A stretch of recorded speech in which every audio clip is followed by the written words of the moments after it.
Diego, muchas gracias por sumarte una vez más a un video con nosotros en nuestro canal de YouTube. Ya creo que es el tercero, si mal no recuerdo. Hicimos uno en inglés, otro en español y acá estamos de nuevo para la gente que escucha. Lo conocí a Rodrigo virtualmente, en verdad. Nunca nos vimos en persona, pero tenemos un amigo en común en Nueva Zelanda, que es donde Rodrigo vivió algunos años y donde empezó su carrera profesional casi que empezó su carrera profesional como programador de software y actualmente trabaja en Uber y hoy justamente lo quería invitar al programa para que nos cuente un poco cómo es trabajar en Uber, pero bueno, Rodrigo, si querés contanos así muy brevemente. ¿Dónde fueron tus comienzos? ¿Dónde estudiaste? ¿Dónde fue tu primer trabajo? ¿Cuándo te mudaste a Nueva Zelanda? ¿Y cómo llegaste a Uber en Seattle? No, muchas gracias primero por la invitación. Y yo estudié en México en la Universidad de Guadalajara, hice mi ingeniería en computación ahí y me mudé a Nueva Zelanda básicamente 3 días después de haber hecho mi tesis, mi presentación de tesis. Entonces, Wow. sí, hice un poco de internship en algunas compañías allá, pero realmente no hubo mucho trabajo formal.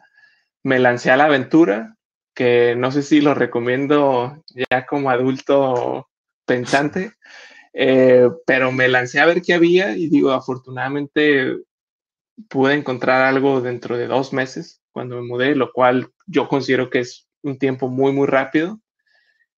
Lo Yo creo es. que si me pudiera dar un consejo, hay que probablemente tener un poco más de experiencia para animarse a dar un salto de ese tipo, pero la realidad es que esta área ha cambiado muchísimo. O sea, desde Eran que yo, otras épocas también. ¿Qué año fue que fuiste a Nueva Zelanda? 2015, o sea, 9 años. Claro, 2015. En esa época la cantidad de empresas contratando programadores de software o ingenieros en sistemas era mucha y los procesos de visado eran mucho más fácil también. Ha cambiado mucho en los últimos 9 años, definitivamente. La demanda yo creo que no era la misma, o sea, en términos, la gente aplicando yo creo que no era lo mismo. Yo creo que inclusive el rol no era el mismo. O sea, yo cuando empecé a estudiar en 2010, yo creo que yo me imaginaba en la esquina de la oficina como IT, conectando impresoras y viendo qué se iba a arreglar. O sea, en serio, jamás me imaginé, y digo, tú mencionaste que trabajo en Uber, fue precisamente mientras yo estudiaba en la carrera, en 2012, 2013, cuando yo usé Uber por primera vez, ¿no? Y la idea de pedir un taxi por medio de tu celular, o sea, a mí me voló la cabeza, ¿no? Era como de wow, o sea, literalmente un clic y ya. Entonces, la carrera ha cambiado muchísimo, muchísimo desde antes de que yo empecé a estudiar, durante el tiempo que yo estudié y a lo que es ahorita, ¿no? Entonces, ha sido un cambio impresionante. Entonces, duré allá 5 años y llegó un punto en el que dije, ¿sabes qué? Quiero irme a las grandes ligas, quiero ver que se siente trabajar en sistemas distribuidos grandes, conocer todos estos conceptos que lees en libros nada más. Vamos, el equivalente a jugar el Real Madrid en el fútbol. Quería entender qué era trabajar con ese tipo de escala en cualquier compañía, ¿no? No importaba cuál en aquel momento. Entonces, me dediqué en un viaje de estudiar un año aproximadamente. Digo, hay mucha documentación en internet de cómo es el proceso de entrevista. Lo intenté entender, lo estudié, me preparé un año y apliqué a múltiples compañías y al final la que pegó fue Uber. Y desde aquel entonces llevo ya 4 años aquí en Estados Unidos y aquí Wow, estamos. cómo pasa el tiempo. ¿Sí? Cómo pasa el tiempo. ¿Cómo es trabajar en Uber? ¿Cómo es el día a día de trabajar en una empresa de gran magnitud? El Real Madrid, como decías, ¿no? Uno dice, bueno, juego al fútbol. ¿Cómo es jugar al fútbol en el Real Madrid? ¿Cómo es trabajar como desarrollador de software en Uber? Yo creo que es bastante intenso, pero es también bastante gratificante.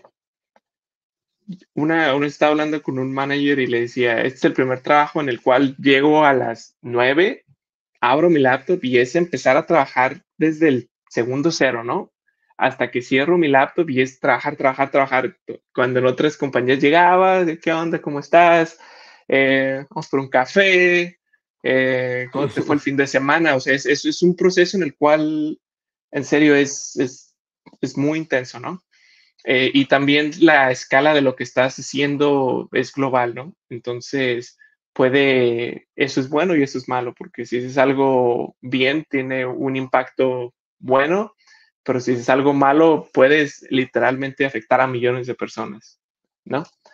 Entonces, en ese aspecto es interesante ver la escala de lo que desarrolles, a cuánta gente puede llegar, tanto para bien como para mal.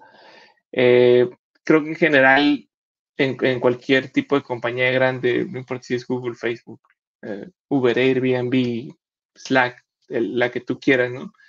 Eh, Son tipos de empresas que se mueven muy rápido, las decisiones de negocio cambian muy rápido, entonces hay que saber adaptarse a este tipo de cambios rápidos y saber desarrollar soluciones para millones de usuarios, ¿no? Entonces, en general, Te iba a gratificante. preguntar, eso es como tú decías, intenso y al mismo tiempo gratificante. ¿Y cuáles son los desafíos que uno se encuentra? Primero, ¿cuál es tu rol en Uber? ¿Qué rol tienes? ¿Cuál es tu título de puesto o cómo describirías tu rol? Mi título es Senior Software Engineer y mi equipo se llama Earner Incentives, que es el equipo que básicamente provee ofertas a los choferes dentro de Uber. Mm. Dándote un ejemplo, haz 10 viajes y te damos $15, ¿no? O maneja en esta parte de la ciudad de 2 a 3 por cada un concierto, lo que tú quieras, y te vamos a dar $2, $3 extra encima de eso. Mi rol específico es desarrollar infraestructura alrededor de los modelos de Machine Learning que tenemos en el equipo para hacer esos cálculos, porque esos números que te estoy diciendo no son números randoms generados por una persona. Puede que lo haya sido hace 10 años, pero en este caso son modelos de Machine Learning, el cual aprenden con información previa cuál sería la mejor oferta para un chofer, ¿no? O sea, no es lo mismo ofrecerle a alguien 1,000 viajes y gánate $4,000, nadie los va a hacer, a 20, 35, ¿no? Entonces la idea es que entendiendo el comportamiento del chofer, se pueda tomar decisiones, ¿no? Ahora, mi rol usualmente la gente que trabaja en estos modelos es gente muy inteligente, data scientists, machine learning engineers, y mi rol es precisamente construir infraestructura escalable alrededor de estos modelos.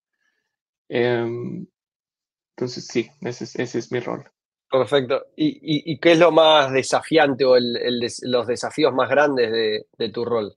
Decías un poco, bueno, la intensidad de por sí que me decías, los cambios de decisiones de negocio, calculo que puede llegar a ser otro desafío.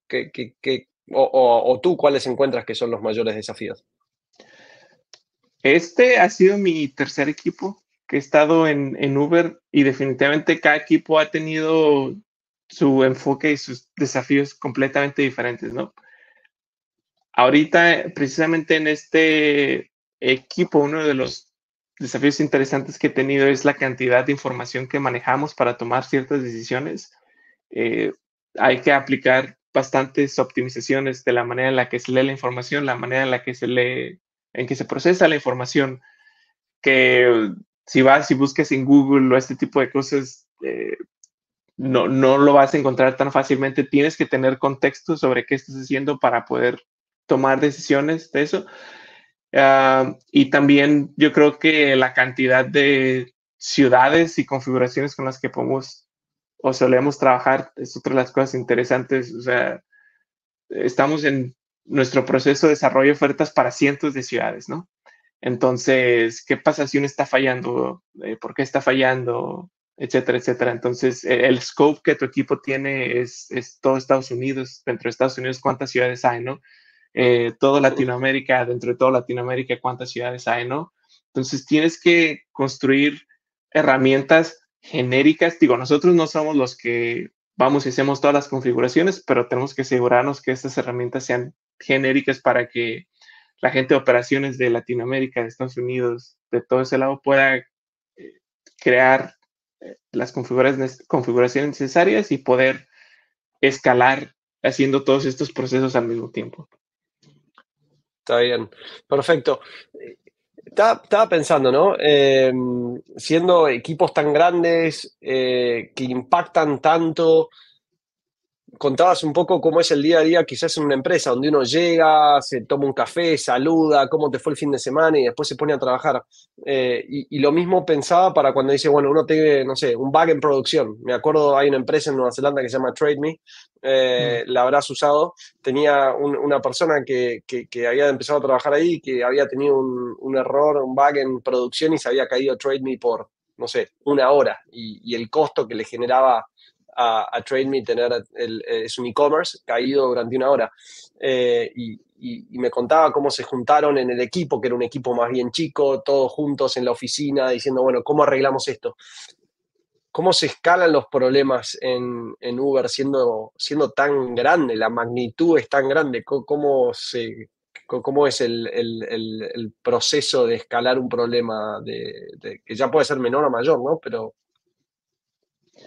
hoy precisamente estaba hablando con mi hermano precisamente de exactamente el mismo tema.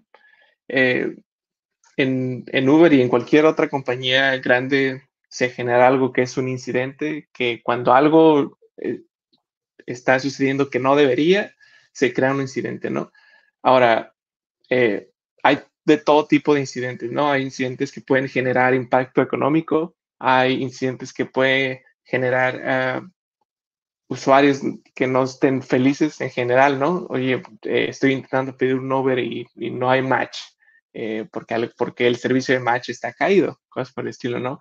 Eh, hay, hay incidentes que en vez de generar pérdida económica puede molestar a los usuarios porque puede que te esté haciendo un doble cobro, ¿no? Por un bug, cosas por el estilo. Entonces, la categoría es enorme. Ahora, usualmente casi siempre va a estar limitado en uno o dos equipos, ¿no? El responsable de este tipo de cosas. Uber y cualquier compañía grande tiene sus procesos cuando ese tipo de cosas pasan, dependiendo del impacto de lo que esté sucediendo en ese momento, se activan ciertos, quiero decir, seguros para, por ejemplo, cuando hay impacto en cientos de choferes en cientos de ciudades, en ese momento nadie puede hacer un cambio en el código, ¿no? ¿Por qué? Porque lo que podría pasar es que en ese momento estés agregando más problemas a los problemas. Entonces, la idea es, se congela todo release que esté pasando en ese momento y se intenta averiguar qué está pasando, ¿no? Y depende del impacto, si tu equipo está teniendo impacto o no. Usualmente vas a este tipo de juntas virtuales, empiezas a explicar tu impacto y se empieza a buscar la solución en ese momento, ¿no? Entonces, es una compañía global, entonces puedes esperar estar en Zoom hablando con gente de India y con gente de Ámsterdam y con gente de muchos lados en ese momento. Incidentes están pasando casi todos los días, ¿no? Pero hay algunos que no están generando este tipo de problemas, son menores, pero suele ser intenso y la idea es jamás tener uno de esos donde tengas que presentar a los VPs o porque de nuevo, dependiendo mucho el impacto que tenga tu problema es a quién se lo vas a presentar, ¿no? Y si el impacto es muy pequeño, se hace una presentación dentro del equipo y la idea de hacer estos incidentes es cómo podemos evitar que esto vuelva a suceder, ¿no? Haces un post-mortem y la idea es cómo voy a evitar que yo vuelva a tener este problema de nuevo, ¿no? Pero dependiendo del impacto, puede que tengas que presentar a tu organización, puede que tengas que presentar a toda la compañía. Un ejemplo clarísimo de un incidente que se tuvo que presentar a toda la compañía, sí o sí, no es de Uber, pero estoy seguro que CrowdStrike, si recuerdas CrowdStrike, cuando tumbó, estoy seguro que ese fue un incidente el más alto que existe y alguien tuvo que estaban teniendo un incidente en ese momento, Para, hubo un post-mortem. para la gente que no sabe, que quizás no escuchó de eso, ¿querés contar un poco qué fue lo que pasó? Digo, no conozco muy bien cuál fue el No, por root cause arriba, si no del es problema. las aerolíneas. Pues básicamente era una empresa de seguridad que trabajaba, que lanzó una actualización en Windows. El chiste es que esta actualización de seguridad básicamente trabajaba directamente con el kernel y hizo que Windows se muriera, ¿no? Hubo impacto a nivel mundial porque estas actualizaciones Mundial. se suelen instalar solas. Entonces hubo afectaciones de hospitales, desde Sí. Bueno, aerolíneas. en aerolíneas, eso es donde yo lo vi mucho, de la cantidad de vuelos cancelados y todos los aeropuertos con todos los problemas de esto, pero sí, terrible. O sea, pero pues, fueron muchas áreas, eran restaurantes aquí en los drive-thru, no podías ir porque simplemente no había servicio, ¿no? El tema era en temas como hospitales, en donde no puedes hacerle Sí, check-in a alguien porque las computadoras están muertas o hacer la actualización de algo así, ¿no? O sea, ya era vida o muerte. Entonces, un tema así definitivamente va y se presenta hasta el CEO. Es más, no dudo que la gente de Microsoft haya estado ahí también, pero sí, suele sí. ser interesante. Sí, para nosotros hablarlo ahora suele ser interesante, no para la persona que lo tenga que presentar. No, ese Seguro que no. chico o chica seguro ya no No, trabaja no ahí. creo que tenga trabajo. Sí. Rodrigo, recién mencionaba que trabajaste, llevas 4 años en Uber y ya pasaste por 3 equipos. ¿Cómo es el desarrollo de la carrera profesional dentro de Uber? ¿Cómo uno está en un equipo o en el otro? ¿Cómo uno puede crecer lateralmente o para arriba? ¿Cómo funciona eso? Este es el tipo de compañías que literalmente el espacio en el que quieras estar probablemente lo tienen, ¿no? ¿Y con qué me refiero a eso? Si tu interés es Machine Learning e inteligencia artificial, hay equipos que se dedican a eso, ¿no? Si tu interés es data, real-time data, offline data, hay equipos para eso. Si tu equipo es te interesa con equipos con alto volumen de request, hay equipos para eso, ¿no? Si te interesa más del lado de infra, hay equipos para eso. Y la mayoría de lo que Uber hace se construye en Uber. O sea, no, Uber tiene sus propios data centers, Uber construye sus propios, tiene su versión de AWS de muchos servicios. Entonces, tienes esa chance de desarrollar y escalar productos a la escala de Uber, ¿no? Entonces, yo ya llevando un año en la compañía, me di cuenta que mi interés era más en Big Data en general. Entonces intenté buscar un equipo de Big Data, lo encontré. Desafortunadamente hubo una reorganización en el equipo y este equipo lo terminaron moviendo a India después de año y medio y terminé en el equipo que estoy ahorita, en el cual intenté buscar problemas de data eh, con ellos. Entonces, me gusta mucho este tipo de compañías porque te dan mucho la oportunidad de, si estás interesado en ciertas áreas, dale la oportunidad, ¿no? Cámbiate de equipo, no, no hay tanto drama por ese tema. Y cómo crecer para arriba, eh, la idea pues, es una de las desventajas, desafortunadamente, para mí, precisamente en esta transición de segundo a tercer equipo, fue que me detuvo un poco mi promoción, ¿no? Yo ya tenía, la Mm, idea es que eventualmente tengan tus proyectos y puedas liderar proyectos, puedas liderar gente y puedas entregar proyectos, tomar decisiones, hacer diseños y justificar por qué ya estás haciendo, por qué ya estás, por qué tú crees que ya estás al siguiente nivel, ¿no? claro. Entonces, una vez que me cambie del segundo al tercer equipo, no es que haya un retroceso a cero, pero muchas veces entender el scope de lo que cada equipo está haciendo te puede llegar a tomar 6 meses, 9 meses, ¿no? Entonces, algo de lo que me impresiona mucho aquí es que la complejidad de lo que muchos equipos hacen es tanta que muchas veces podría ser su propia compañía afuera, ¿no? O sea, sí, la escala y la Claro, intensidad de lo que la gente hace. y sí. Entonces,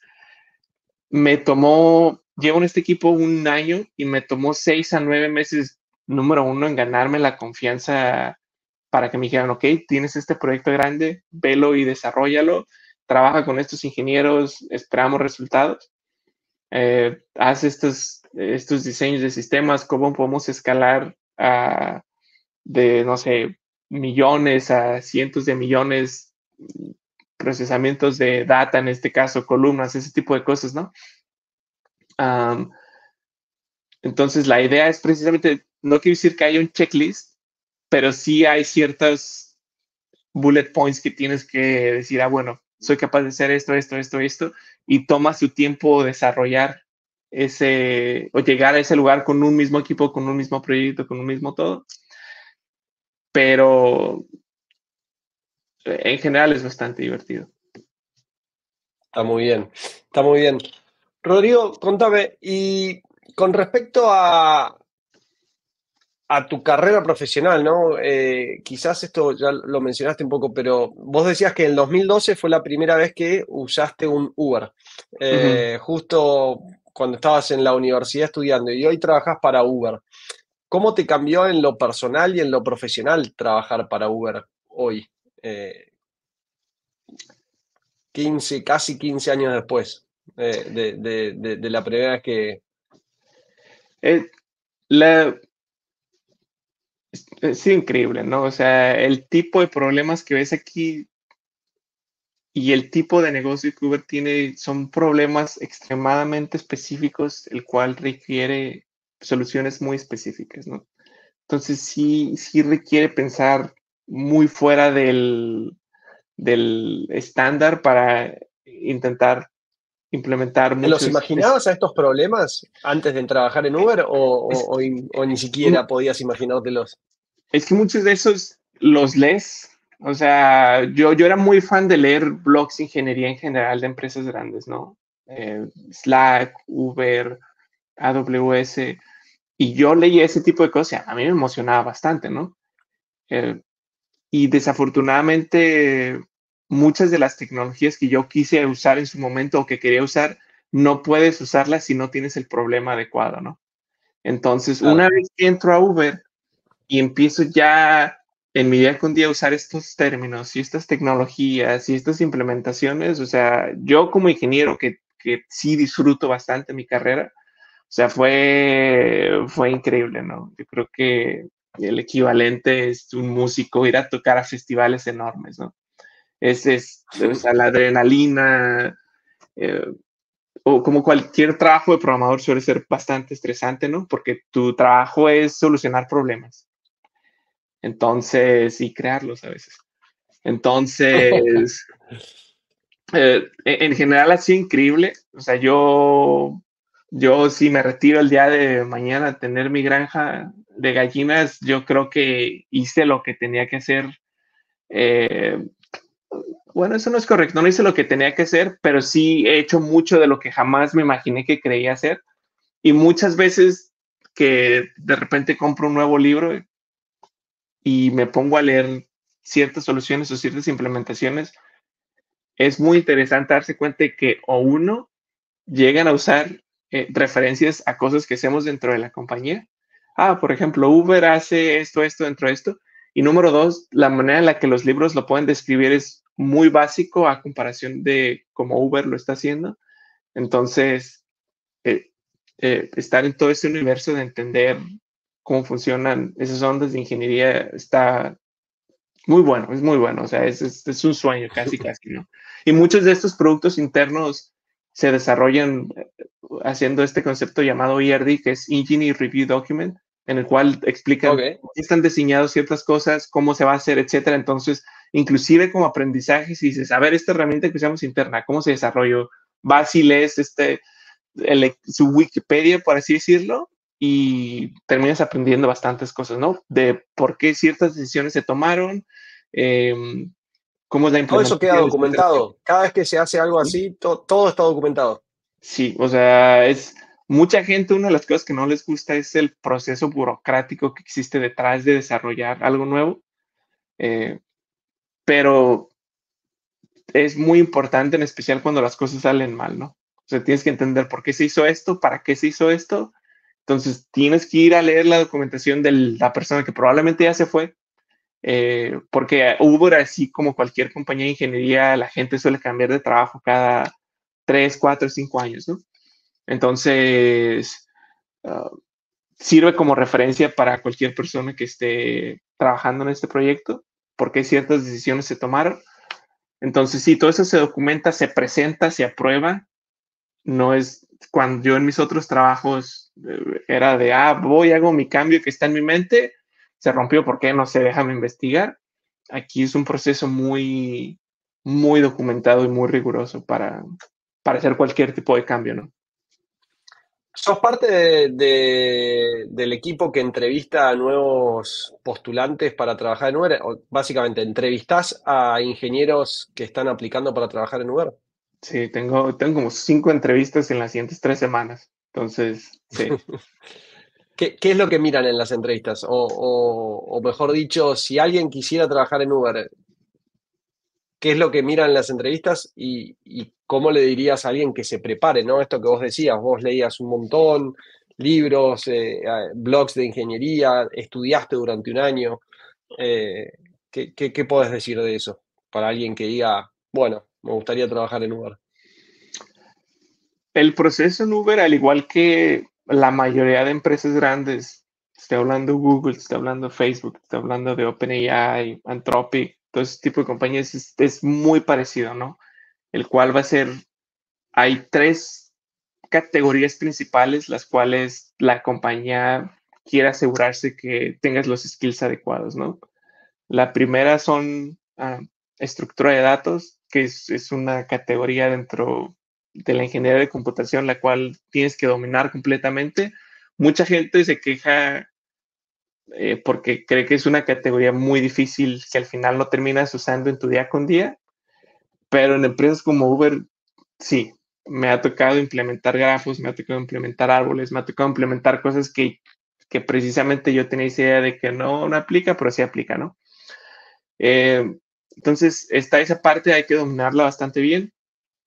Está la parte de diseño de sistemas, el cual básicamente te van a hacer preguntas tan básicas como ¿cómo diseñarías WhatsApp, no?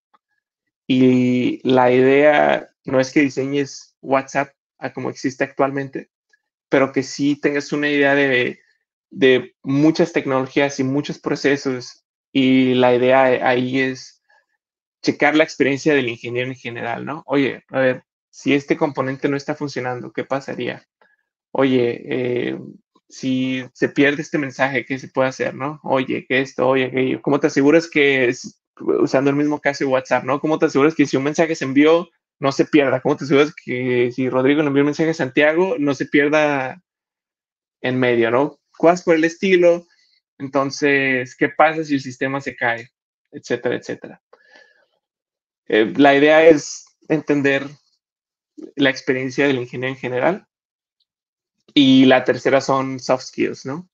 En, este, en esta compañía es muy común trabajar no solamente con tu equipo, sino con otros equipos todos los días. Entonces, quieren asegurarse que seas una persona que número uno, sepa trabajar en equipo y número dos, sepa resolver problemas en general, ¿no? Oye, puede haber preguntas de, no sé, menciono una vez que hubo un problema en el equipo que hiciste, ¿no? Si la respuesta es no sé, le dije a mi manager, pues no está hablando mucho de tu citizenship o de tus ganas de resolver el problema, ¿no? Cosas por el estilo. Entonces, esas son las 3 Perfecto. mayores categorías en las cuales se enfocan este tipo de entrevistas. Eh, Entrevistarse es su propio skill, o sea, hay que saber pensar rápido, hay que hablar rápido. Es cierto que hay cierta desconexión con lo que sucede el día con día, pero sí hay que prepararse bastante bien en general. Está muy bien. Última pregunta que te hago y después te voy a preguntar si hay algo que tú quisieras agregar que no te haya preguntado, pero a alguien que recién está empezando en su carrera, ya sea que está buscando su primer trabajo o que está en su primer trabajo como ingeniero de software, ¿qué le recomendarías a modo general?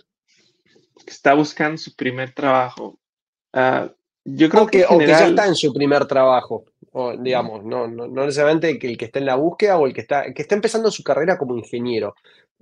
Te cambia la pregunta. ¿Qué le dirías a Rodrigo recién graduado de la Universidad de Guadalajara?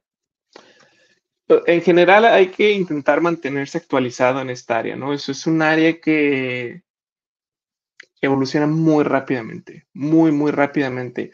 Y este consejo no solamente implica en tú aprender ciertas tecnologías, sino en darte cuenta que a veces inclusive en la compañía en la que trabajas ya no esté dando el ancho que necesitas para seguir aprendiendo, ¿no? Entonces, si se aprendió lo que se tenía que aprender, hay que ir a la siguiente y a la siguiente y a la siguiente. Entonces, en general, mantenerse actualizado e intentar trabajar con estas tecnologías, ¿no? De nada te va a servir leer todos estos artículos todos los días si no puedes ir a implementar todas estas cosas que estás aprendiendo, ¿no? Um, Hay que tener mucha paciencia cuando se está buscando no solamente tu primer trabajo, sino trabajo en general. A mí me costó, fueron 3 entrevistas fallidas en 3 empresas grandes antes de quedar. Digo, estas son empresas grandes, ¿no? Pero inclusive en Nueva Zelanda, la última vez que estuve buscando trabajo, fácil pude haber aplicado a 5 o 10 empresas antes de que la primera me hablara. Y sé que ahorita hay gente que, y en especial gente con su primer trabajo, te puede llegar a tomar hasta 100 antes de poder llegar a recibir ni siquiera el primer email, ¿no? El primer email de rechazado. Entonces hay que Mm, tener mucha paciencia con el proceso. Como decía, hay que agarrar callo con el proceso de entrevistarse, porque entrevistarse en sí es su propio proceso, ¿no? Entonces hay que adquirir experiencia en ese proceso, hay que saber qué decir, hay que saber qué no decir. Eh, Dándote un ejemplo, ¿no? Muchas veces sobreexplicar no te está ayudando en absolutamente nada, ¿no? Cuando yo estoy entrevistando a gente y estoy preguntando un problema de estructura de datos, si alguien me está yo esa pregunta llevo haciéndola 4 años, ¿no? Entonces me la conozco de principio a fin.